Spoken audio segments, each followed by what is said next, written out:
ಕಲಬುರಗಿಯಲ್ಲಿ ಮಾತನಾಡಿದ ಸಚಿವ ಪ್ರಿಯಾಂಕ್ ಖರ್ಗೆ ಅವರು ಪ್ರತಿಪಕ್ಷ ಬಿಜೆಪಿಗೆ ಮಾಡಲು ಕೆಲಸವಿಲ್ಲ, ಕೇಂದ್ರದಿಂದ ರಾಜ್ಯಕ್ಕೆ ಆಗ್ತಾ ಇರುವ ಅನ್ಯಾಯದ ಬಗ್ಗೆ ತುಟಿ ಬಿಚ್ಚುತ್ತಿಲ್ಲ ಎಂದು ಕಿಡಿಕಾರಿದ್ದಾರೆ. ಕಲಬುರಗಿಯಲ್ಲಿ ಮಾತನಾಡಿದ ಸಚಿವ ಪ್ರಿಯಾಂಕ್ ಖರ್ಗೆ ಪ್ರತಿಪಕ್ಷ ಬಿಜೆಪಿಗೆ ಮಾಡಲೆಂದು ಕೆಲಸವಿಲ್ಲದ ಕಾರಣ ಹೋರಾಟ ಮಾಡ್ತಾ ಇದೆ, ಆದರೆ ಕೇಂದ್ರದಿಂದ ರಾಜ್ಯಕ್ಕೆ ಆಗ್ತಿರುವ ಅನ್ಯಾಯದ ಬಗ್ಗೆ ತುಟಿ ಬಿಚ್ಚುತ್ತಾ ಇಲ್ಲ ಎಂದು ರಾಜ್ಯ ಬಿಜೆಪಿ ನಾಯಕರ ವಿರುದ್ಧ ಕಿಡಿಕಾರಿದ್ದಾರೆ. ಮದ್ದೂರು ಗಲಭೆ ಸಂಬಂಧ ಕರೆದಿದ್ದ ಶಾಂತಿ ಸಭೆಗೆ ಬಾರದೆ ಬಿಜೆಪಿ ಮದ್ದೂರು ಚಲೋ ನಡೆಸಿದೆ.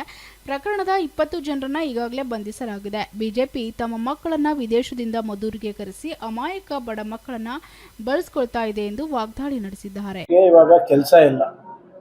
ಅವರು ನಮಗೆ ಕೇಂದ್ರ ಸರ್ಕಾರದಿಂದ ಆಗ್ತಾ ಇರೋದು ಅನ್ಯಾಯದ ಬಗ್ಗೆ ಮಾತಾಡಿದ್ರ, ತೆರಿಗೆ ಬಗ್ಗೆ ಮಾತಾಡಿದ್ರ, ರೈತರಿಗೆ ಏನು ಅನ್ಯಾಯ ಕೇಂದ್ರ ಸರ್ಕಾರದಿಂದ ಆಗ್ತಾ ಇದೆ ಅದ್ರ ಬಗ್ಗೆ ಮಾತಾಡ್ತಾರ? ಅವ್ರಿಗೆ ಅಸ್ತಿತ್ವನ ಉಳಿಸ್ಕೊಳ್ಳಿಕ್ಕೆ, ಕುರ್ಚಿಯನ್ನ ಉಳಿಸ್ಕೊಳ್ಳಿಕ್ಕೆ RSS ಮನೋವಲಯಕಿಗೆ ಇವತ್ತು ಅವ್ರು ಮಾಡ್ತಾ ಇರೋದು. ಈಗ ಹಿಂದೆ ನಿಮ್ಗೆ ನೆನಪಿದ್ರೆ ಇದೇ ಏನು ಈ ಕರಾವಳಿ ಲ್ಯಾಬೊರೇಟರಿಗಳನ್ನ ಇವರೆಲ್ಲ ಕಡೆ ಎಸ್ಟಾಬ್ಲಿಷ್ ಮಾಡ್ಬೇಕಂತ ಹೊರಟಿದ್ದಾರೆ, ಪ್ರಯೋಗಾಲಯಗಳ ಎಲ್ಲ ಕಡೆ. ಕರಿಗೌಡ ನಂಜೇಗೌಡ ನೆನಪಿದೆಯಾ ತಮ್ಗೆ? ಹೋದ ಬಾರಿ ಏನು ಈ ಬಾವುಟದ ಬಗ್ಗೆ ನೆನಪಿದೆಯಾ ತಮ್ಗೆ? ಇವ್ರ ಕೆಲಸನೇ ಇದು. ಇನ್ನ ತನಿಖೆ ನಡೀತಾ ಇದೆ. 20-30 ಜನಕ್ಕೆ ನಾವು ಬಂಧನ ಮಾಡಿದೀವಿ. ಇನ್ನೇನ್ ಬೇಕಂತ ಇವರಿಗೆ? ಶಾಂತಿ ಸಭೆಗೂ ಕೂಡ ಬಂದಿಲ್ಲ. Bureau report, SSV news, Kalaburagi.